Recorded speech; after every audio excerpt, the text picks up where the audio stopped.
Hello ladies and gentleman. അങ്ങനെ monkey മാൻ എന്ന cinema കണ്ടിരിക്കുകയാണ്. നമ്മുടെ ദേവ് പട്ടേലാണ് ഡയറക്ട് ചെയ്തിരിക്കുന്നത്, ആക്ട് ചെയ്തിരിക്കുന്നത്. ഇതിൽ സാക്കിർ ഹുസൈനെ കൊണ്ട്, ലെജൻഡറി സാക്കിർ ഹുസൈൻ ഉണ്ട്. പുള്ളി ഒരു ഷോട്ട് ഉണ്ട് കേട്ടോ. പുള്ളി തബല വായിക്കുന്നതിൽ ഇവൻ ഇങ്ങനെ ട്രെയിൻ ചെയ്യുന്നൊരു സീൻ കിട്ടില്ല. Oh, I was so happy to see that.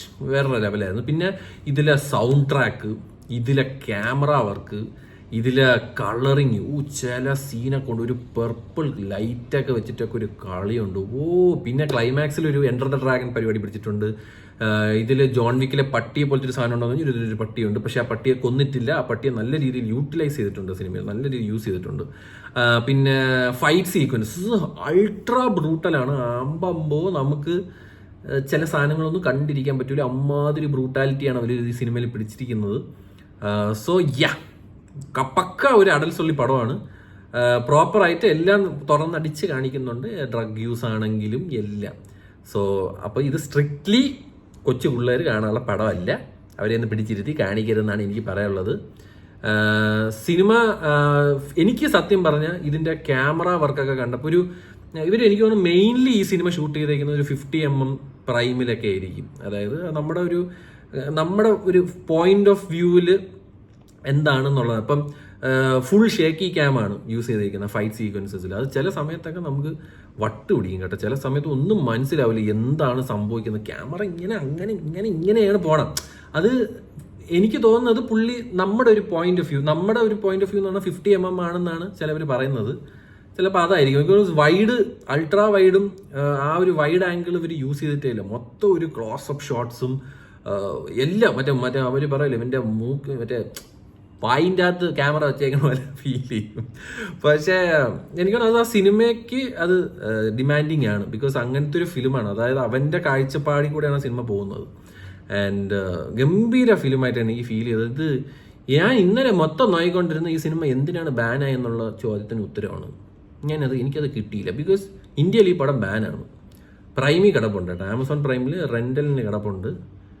ഇതെന്തിന് ബാനായെന്ന് എനിക്ക് ഇതുവരെയായിട്ട് മനസ്സിലായി. ഇന്നലെ ഒരുപാട് ഞാൻ ശ്രമിച്ചു നമ്മൾ ഇന്ത്യയെ എന്ത് രീതിയിലാണ് താഴ്ത്തി കെട്ടിയതെന്ന് ഈ സിനിമ.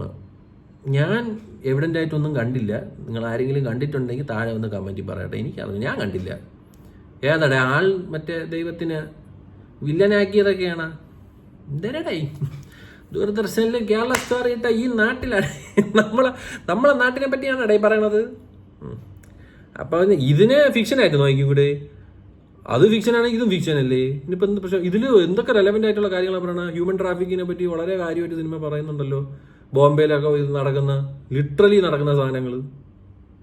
പിന്നെ പുള്ളി മെയിൻ കഥ ഇത് തന്നെ. അമ്മയെ കൊന്നതിൻ്റെ പകരം വീട്ടാൻ നടക്കുന്ന മോൻ്റെ ഇടയിൽ ഹ്യൂമൻ ട്രാഫിക്കിനെ പറ്റി സംസാരിക്കുന്നുണ്ട്. ട്രാൻസ്ജെൻഡർ കമ്മ്യൂണിറ്റിയെ പറ്റി സംസാരിക്കുന്നുണ്ട്. ഈ ദൈവങ്ങൾ അവരെ ഒരു കാര്യങ്ങളെ പറ്റി സംസാരിക്കുന്നുണ്ട്.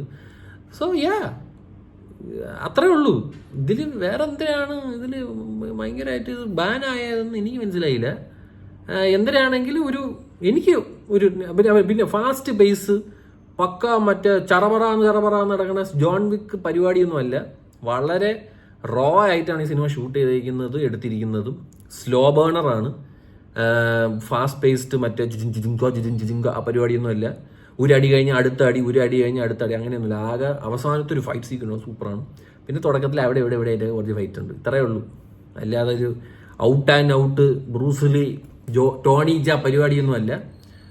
എന്താണെങ്കിലും ഒരു ക്ലാസ് ഫിലിമായിട്ടാണ് എനിക്ക് ഫീൽ ചെയ്തത്. സത്യം എനിക്ക് ഫീൽ ചെയ്തത് ഒരു പക്ക കോമിക് ബുക്ക് അഡാപ്റ്റേഷൻ പോലത്തെ ഒരു സാധനമായിട്ടാണ് എനിക്ക് ഫീൽ ചെയ്തത്. സോ കോമിക് ബുക്ക് എന്ന് പറയുമ്പോൾ സൂപ്പർ ഹീറോ മാത്രമല്ല ഗൈസ്, പല ടൈപ്പ് ഓഫ് ഈ പറയുന്ന പിക്ടോറിയൽ ഈ ഇല്ലസ്ട്രേഷൻസ് എല്ലാം കോമിക്സ് ആണ്.